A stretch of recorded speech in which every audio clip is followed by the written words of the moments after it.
అదే వ్యక్తి యేసుక్రీస్తు వారు గాడిద పిల్ల మీద వస్తున్నాడంటే దాని అర్థం, యెరూషలేమా నీకు సమాధానం కలుగును గాక, ప్రజలారా మీకు సమాధానం కలుగును గాక, నేను మీకు తీర్పు తీర్చడానికి రావట్లేదు కానీ మీకు సమాధానం ఇవ్వడానికే వస్తూ ఉన్నాను.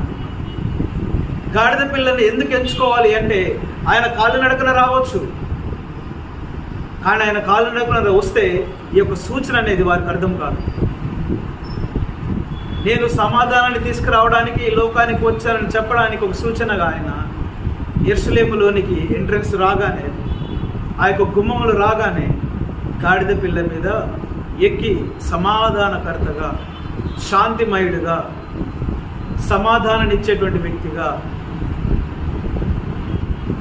వస్తూ ఉన్నాడు. చూద్దామా లేఖన భాగాలు చూపిస్తా ఏంటో.